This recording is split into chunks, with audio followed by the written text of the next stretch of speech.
Halo para omnivore, selamat datang di channel A51. Kali ini saya akan merangkum sebuah film yang berjudul Spy.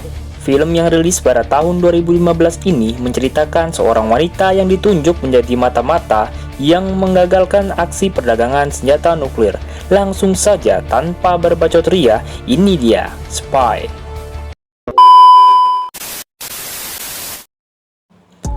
Scene diawali di sebuah tempat yang bernama Varna, Bulgaria. Terdapat rumah mewah yang sedang mengadakan pesta yang dihadiri oleh para sosialita.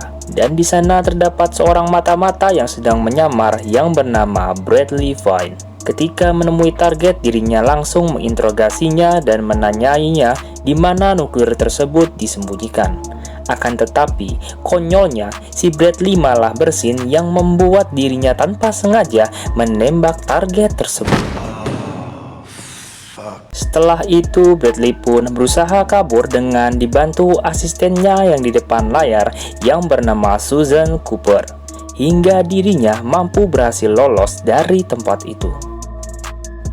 Di scene selanjutnya, Bradley pun lapor kepada atasannya, dan atasnya pun berkata setelah kematian target, bisnisnya pun dilimpahkan ke anak semata wayangnya yang bernama Rowena Boyanov. Dan atasannya pun memberikan tugas baru kepada Bradley untuk mendekati anaknya tersebut. Keesokan harinya pada malam hari, Bradley pun menjalankan misinya yang ditemani Susan yang ketika itu mengawasinya dari depan layar. Ketika sudah menemui rumah target, Bradley pun langsung memasuki rumah tersebut dengan cara mengendap-endap. Sebenarnya pada hari itu Susan pun merasakan firasat buruk kepada Bradley karena kamera miliknya sedang bermasalah. Bradley pun mengawali aksinya dengan cara melumpuhkan dua penjaga yang ada di rumah itu. Setelah itu tiba-tiba saja dirinya ditodongkan pistol oleh si target, yaitu Rowena Boyanov. Lalu dirinya langsung menembak Bradley yang ketika itu disaksikan oleh Susan dari layar komputernya. Hal itu membuat Susan shock dan sedih sambil termehek-mehek. Setelah kematian Bradley, pemimpin CIA pun mengadakan rapat yang dihadiri agen-agen yang lain karena musuh sudah mengetahui semua nama agen mereka. Dengan keberanian, Susan pun mengusungkan dirinya untuk menjadi agen dan melanjutkan misi tersebut. Atasannya pun mengizinkannya, akan tetapi hanya untuk misi melacak dan melapor.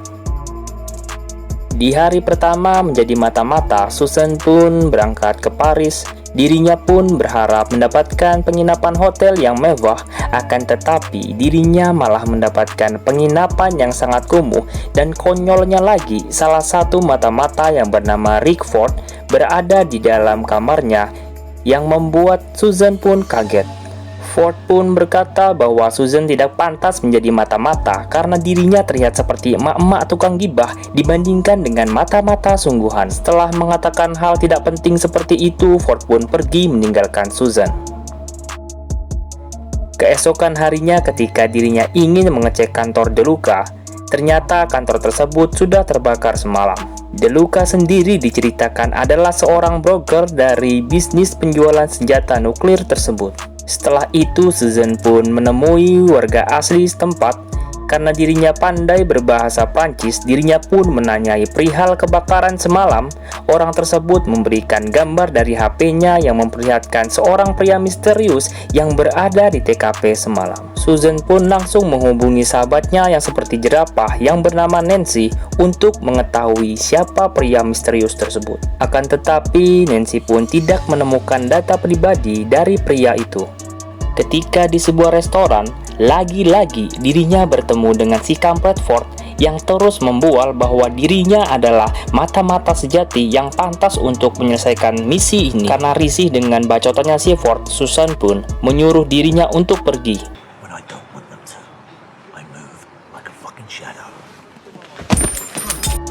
Akan tetapi Ford pun malah bertemu seseorang wanita yang ketika itu mengajaknya ngobrol. Lalu pria misterius itu pun datang dan menukar tasnya Ford dengan tas miliknya, yang ketika itu Ford pun sendiri sedang lengah.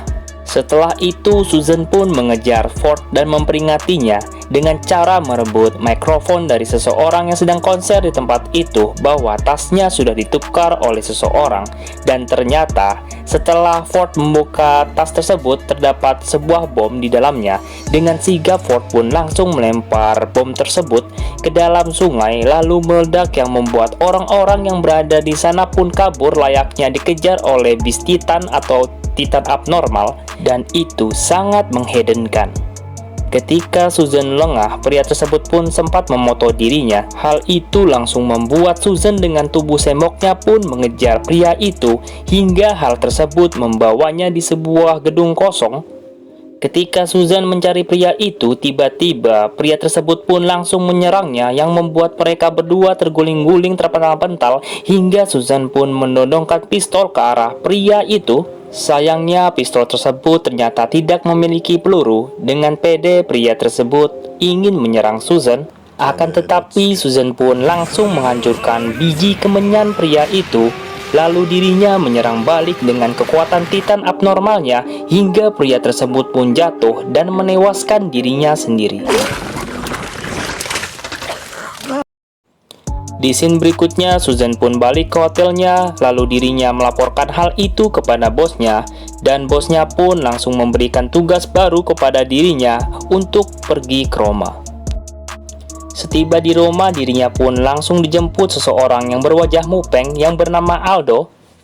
Karena Aldo merasa dirinya berada di film Tokyo Drift, dirinya pun membawa Susan dengan cara ngebut-ngebutan yang membuat Susan stres hingga dirinya berhasil mengantarkannya dengan selamat ke hotel tempat Susan menginap. Setelah si mupeng Aldo pergi, Susan pun melihat Deluca memasuki sebuah kasino mewah di tempat itu. Malam harinya, Susan pun memasuki kasino itu. Akan tetapi manajer kasino itu pun menegur dirinya bahwa Susan harus mendaftar sebelumnya jika dirinya ingin masuk ke dalam. Untung saja ketika itu ada Rickford yang menolongnya, yang secara kebetulan dirinya juga berada di tempat itu. Setelah itu, Susan pun tanpa sengaja melihat target utama, yaitu Rena Boyanov. Sebenarnya Susan sendiri masih dendam kepadanya.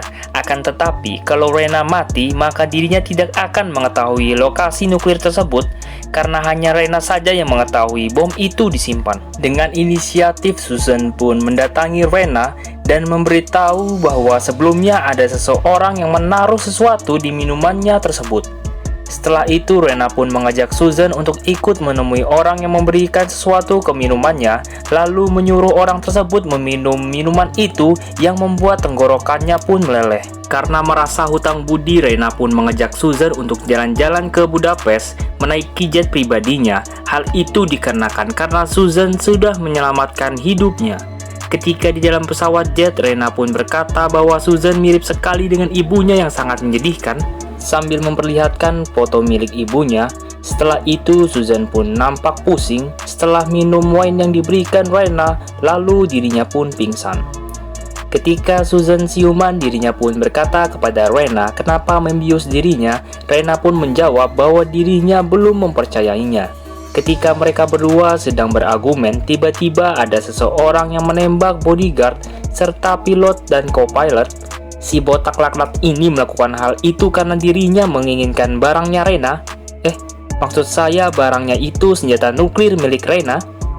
Dirasa si botak ini sangat berbahaya, Susan pun mencoba menghentikannya hingga akhirnya dirinya berhasil membius orang tersebut.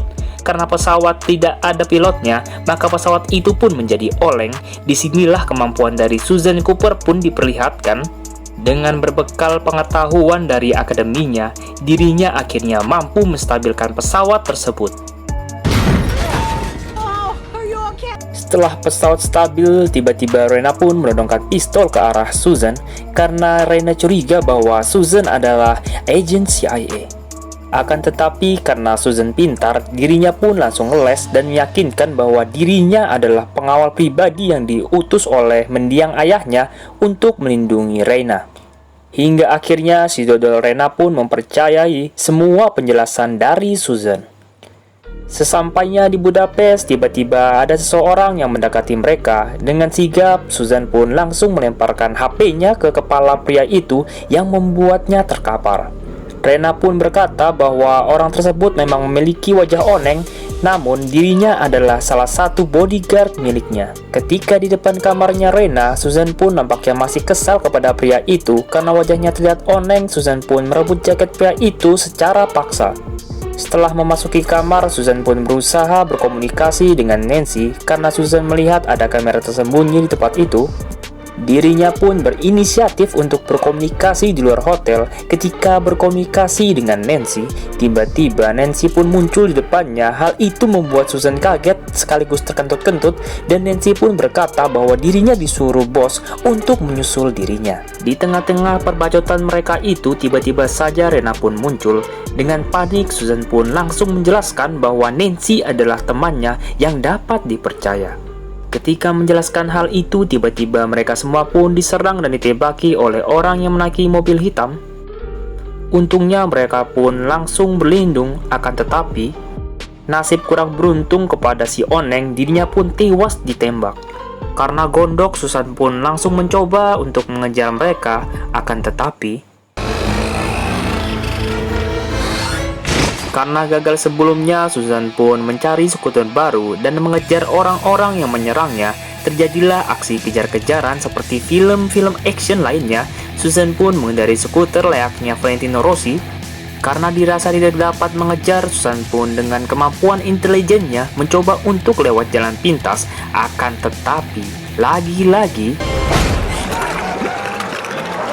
setelah membuat marah para tukang-tukang, dirinya pun kembali mengejar mobil itu hingga dirinya bisa menembak salah satu ban mobil tersebut, dan ternyata orang yang di dalamnya adalah agen yang ia kenal. Dan agen tersebut bernama Karen Walker. Ketika Karen ingin menembak Susan, tiba-tiba dirinya ditembak oleh seseorang seperti sniper yang tidak diketahui di mana keberadaannya. Singkat cerita, Rena pun mengajak mereka untuk menemui seorang pembeli di sebuah klub malam. Rena pun memberikan foto pembeli itu kepada Susan, dan ternyata orang itu adalah wanita yang ditemui Ford ketika menjalankan misi di Paris. Setelah itu, Susan pun melihat wanita tersebut. Dirinya pun menyuruh Nancy untuk membuat sebuah pengalihan seperti mengkelo 50 Cent. Lalu Ford pun mendabuk bodyguard wanita itu hingga Susan berhasil mendapatkan wanita itu. Setelah Susan lengah, wanita itu pun menyerang balik dan berhasil kabur darinya. Susan pun mengejarnya hingga memasuki sebuah dapur di sebuah restoran. Mereka pun langsung baku hantam, tinju dibalas tinju, tendang dibalas tendang, dan saling menyerang serambi-lembi. Hingga akhirnya layaknya Brock Lesnar, Susan pun meng-smackdown wanita itu. Ketika Susan berusaha menginterogasinya, tiba-tiba ada pisau yang menusuknya, dan orang yang melempar pisau itu adalah Bradley Vine yang ternyata masih hidup dan ketika itu bersama Rena kampret. Di scene berikutnya, ketika Susan sudah disekap, Bradley pun datang dan menjelaskan bahwa dirinya sedang berpura-pura atau menyamar sebagai seseorang yang mengkhianati CIA, tujuannya agar mendapatkan kepercayaan dari Rena. Bradley pun juga menyuruh Susan agar diam di tempat ini biar sisanya dirinya yang mengurusnya. Lalu Bradley pun meninggalkan Susan dengan manusia kampret yang bernama Aldo. Setelah Bradley pergi, Aldo pun mengkompor-komporin si Susan bahwa Bradley meremehkan dirinya. Hal itu membuat Susan pun berpikir-pikir kembali. Setelah memikirkannya, Susan pun meminta bantuan kepada Aldo untuk melepaskan ikatannya. Dengan muka mupengnya, Aldo pun berusaha membuka ikatannya Susan dengan mulutnya sampai ikatan Susan pun terlepas. Lalu dengan segera, Susan pun menyusul Bradley ke tempat di mana transaksi jual beli itu pun berlangsung. Setiba di sana, dirinya pun disambut oleh Deluca beserta anak buahnya. Lalu Susan pun meyakinkan Deluca serta bernegosiasi bahwa Deluca akan membutuhkannya karena banyak orang yang di belakangnya itu mengkhianatinya. Contohnya saja seperti wanita sekseh yang ditemuinya di Paris. Dirinya ingin menculik Rena dan mengambil nuklir tersebut untuk dijual sendiri. Setelah mendengar penjelasan dari Susan, Deluca pun menyetujuinya dengan syarat jika Susan berbohong, maka dirinya akan membunuhnya dan Bradley. Setelah mereka semua bersetegang, tiba-tiba pembeli pun datang dengan membawa belian sebagai pembayaran. Lalu mereka semua pun pergi ke basement untuk melakukan transaksi. Ketika nuklir itu dikeluarkan dari bagasi mobil, tiba-tiba sifat maruk dari Deluca pun muncul. Dirinya beserta anak buahnya menghabisi pembeli beserta para bodyguardnya. Setelah melakukan hal keji tersebut, dirinya pun ingin menembak Rena. Tiba-tiba Ford pun datang. Lagi-lagi melakukan hal konyol dan tak berguna. Walaupun dirinya sendiri memiliki niat yang baik, karena ketololannya si Ford, akhirnya Susan pun mendapatkan kesempatan untuk melindungi Rena. Lalu dengan cepat dirinya menyerang Deluca beserta anak buahnya. Karena Susan disebutkan menghajar anak buah Deluca, tiba-tiba Bradley pun kena tembak karena berusaha melindunginya dari tembakannya Deluca. Setelah itu Deluca pun kabur dengan helikopter serta membawa nuklir dan berliannya, tapi bukan Susan Cooper namanya. Dirinya pun berhasil naik ke helikopter dengan cara bergelantungan bersama Ford yang ketika itu hanya menjadi beban saja.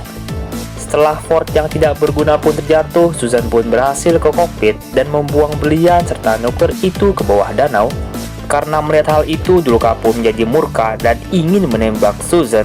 Tiba-tiba dirinya ditembak oleh seseorang, dan orang yang menembaknya ternyata adalah si jerapah Nancy. Walaupun sudah menerima luka tembak, Deluca pun masih bangkit ketika Deluca menarik kalungnya Susan. Dengan cekatan, Susan pun melepaskan kalung itu hingga Deluca pun terjatuh. Di akhir kisah, mereka semua pun berkumpul. Lalu Susan pun menemui bosnya dan membicarakan perihal misi selanjutnya. Setelah itu, Bradley pun ingin mengajak Susan makan malam. Akan tetapi, Susan pun menolaknya karena dirinya ingin menghabiskan waktu bersama sahabat sejatinya, yaitu si wanita jerapah, Nancy. Dan film pun tamat. Menurut saya film ini sangat recommended banget dengan genre action komedi dan dibintangi oleh artis-artis papan atas yang melakukan hal-hal konyol di film ini. Menurut saya itu kocak banget sih, itu aja. Seperti biasa, jangan lupa menonton film fullnya karena menonton film secara utuh, feel-nya sangat berbeda. Saya pamit undur diri dulu, so sayonara.